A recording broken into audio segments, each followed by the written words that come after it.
When I was in grad school, one of the things that, and I was at an HBCU in grad school, so it was mostly, Black graduates.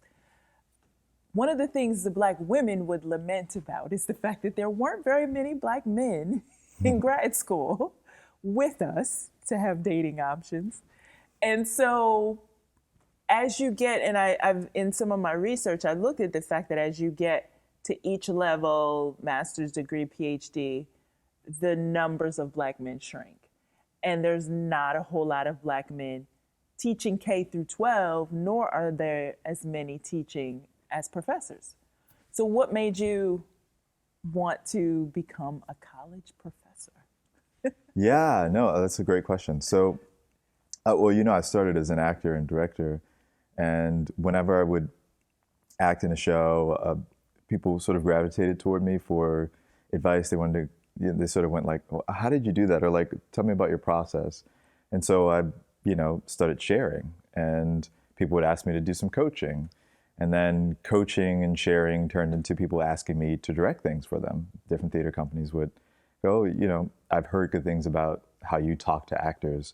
Would you consider directing this? And so directing turned into more coaching and then into workshops. And so I did a workshop or masterclass in Buffalo, New York, and it went really well. And they said, we don't have a position open for you, but if we were to have one, hint, hint, would you come? Would you wait a year until we could create a position and then come teach for us?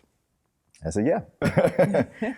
At that time, I wasn't cognizant of that information that you just shared, that Black men are underrepresented, as college professors, even though that was my experience. I didn't have many Black professors, male or female. Mm-hmm. So, I as a student, I felt that sense of lack of seeing yourself. So I never really imagined myself as one day becoming a professor because I didn't really see that, that representation mirrored for me.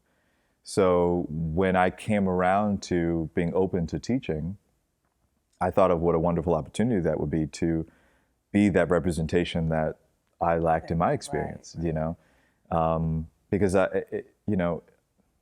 I didn't know how much it would mean because I never had it. So I just assumed that, well, it just isn't there, right? Right. So I didn't know how much it was lacking until I entered the classroom, how much that meant to my students of color, Exactly.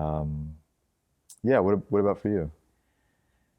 Well, for me, it was partially financial. I, from the time I was around eight, I wanted to be a writer. I would write little storybooks. As I got older, I would, write longer stories and poetry. So I always wanted to be a writer. All the way through undergrad, I was an English major. I was in the literary magazine. For me, it was just, I'm going to be a writer. But as I'm coming closer to finishing my bachelor's degree, I didn't want to stop school. I just enjoyed it. So I was like, I'm going to grad school, which was crazy because, well, first of all, nobody in my family had a bachelor's degree, much less going to grad school. So I had no idea how that was supposed to work. All I knew was one thing. I wanted to go to Howard University. That's the only thing I knew. So I applied, and I'm pretty sure that's the only place I applied. So I would have been screwed if I didn't get in. But I applied to the master's program. And I also had decided I wanted to be involved in media. So I decided to apply to the mass communication program.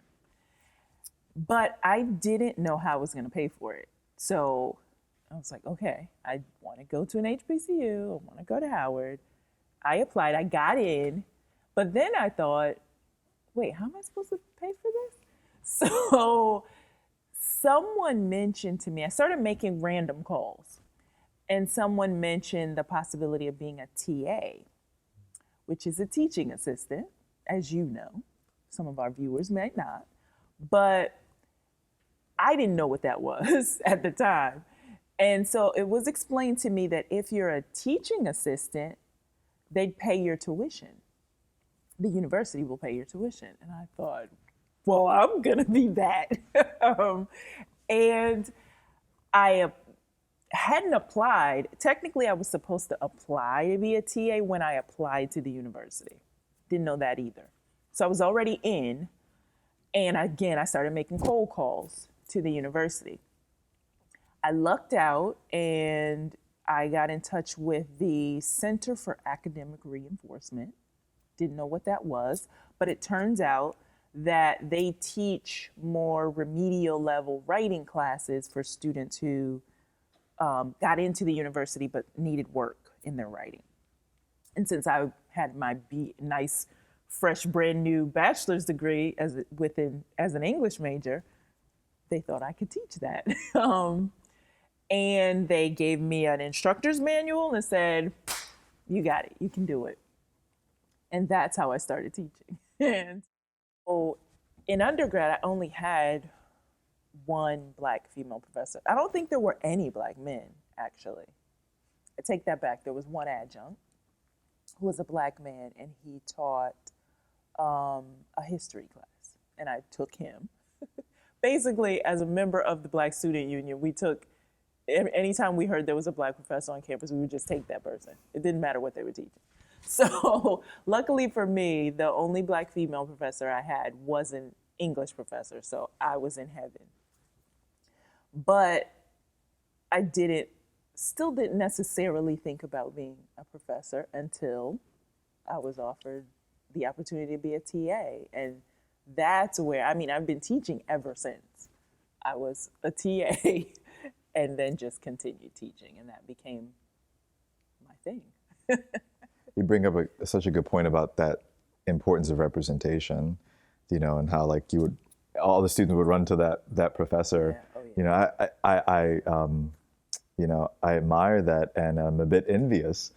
In undergrad, I never had that experience. Yeah. I'm sure there must have been at the university Black professors or professors of color. I never saw any. Yeah. Not one. Now, the president of the university was Black. And that was kind of what we had to hold on to go, right. We have that person to look up to, right? But you're not going to go to the university president when something comes up or you want some career advice, Right.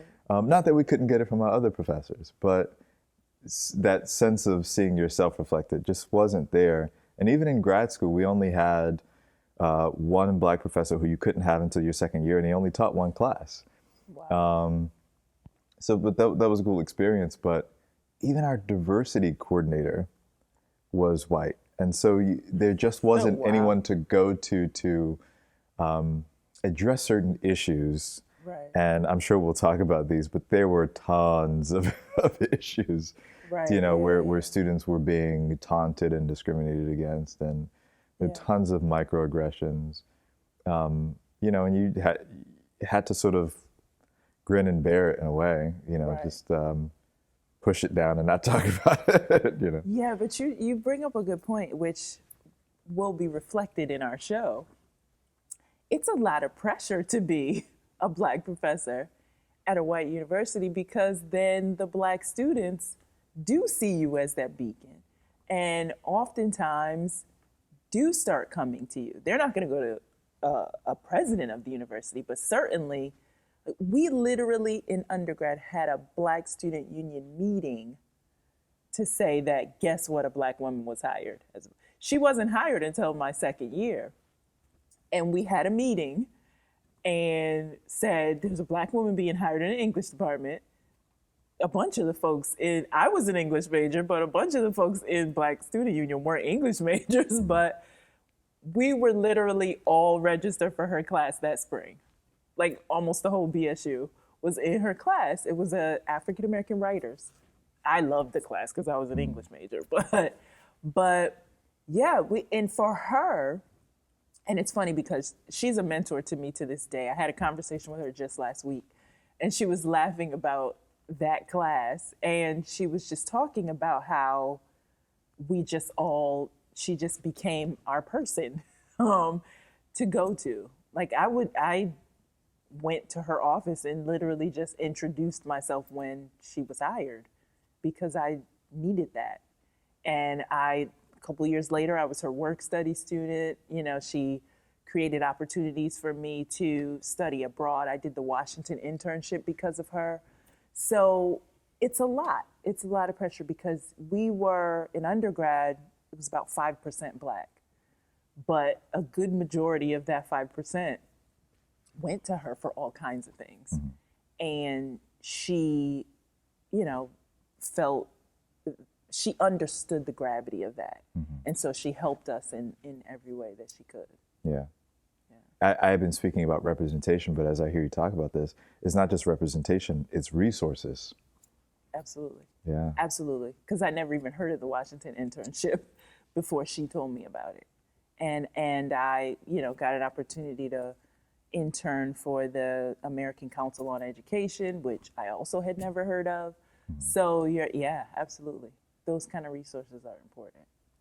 I don't know, where I'd be without her. Yeah.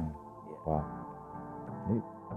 If this is a show you'd want to see, support us by following, liking, and subscribing to Teaching While Black TV. because Black content matters.